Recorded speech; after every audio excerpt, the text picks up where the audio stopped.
Hola, mi nombre es Ana Elizabeth Chocó Rivas y soy de la Universidad Rafael Andívar y les vengo a compartir la historia de la educación en Guatemala. Esta dio sus inicios desde la civilización maya.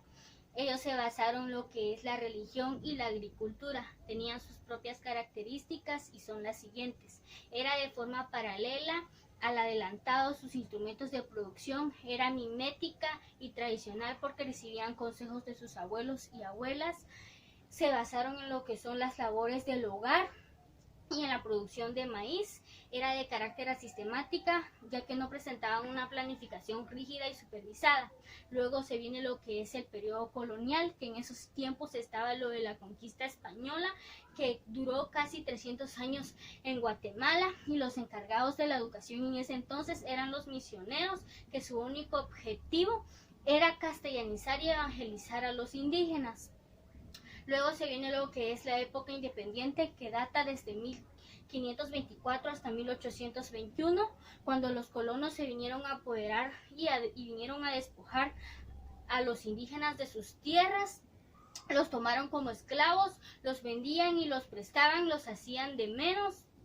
Los indígenas ya se habían empezado a levantar, pero a la venida de ellos se quedaron estancados. Ellos tenían sus propios defensores, que era Pedro de Betancur y Fray Bartolomé de las Casas. En ese entonces la educación era un poco rígida, ya que los españoles la habían trasladado a América. Era de tipo confesional porque era la iglesia la que tenía el poder. Sin embargo, pues se dieron ahí unos cambios en la educación, y son los siguientes.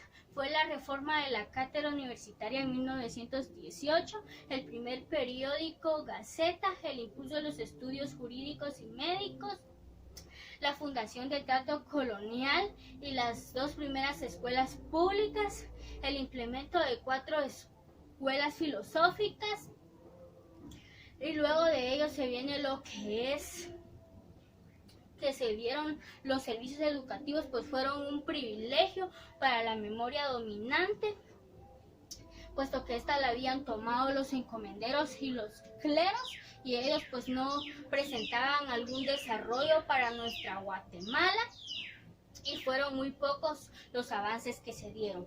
Luego se viene lo que es el régimen conservador, que duró por 2 tendencias en nuestro país, y eran 2 grupos los que estaban empoderados. Uno de ellos era el liberalismo, que era el grupo donde se encontraban los comerciantes y los terratenientes, que ellos pues tenían la idea de que la única vía para que el país de Guatemala desarrollara era la educación. Sin embargo, había otro grupo que eran los terratenientes feudales, quienes eran los que tenían el poder, y ellos no estaban de acuerdo con esa idea porque sabían de que si había educación, Guatemala iba a empezar a desarrollar y ellos iban a perder lo que era la autoridad. Por esa razón era lo que no estaban de acuerdo. Luego se viene lo que es la reforma educativa, que se basó en lo que es la ley Pavón, que esto pues venía a dar un retraso a la educación de Guatemala. Sin embargo, se buscaron estrategias para poder modificar esa reforma, puesto que esa buscaba más cobertura, y se dieron cuenta de que solo había 9 escuelas y la población era demasiado grande. Entonces decidieron construir más, y lo más importante es que querían implementar a los indígenas. También crearon la Dirección General de Cuentas, quien era la encargada de velar para que el reglamento se cumpliera.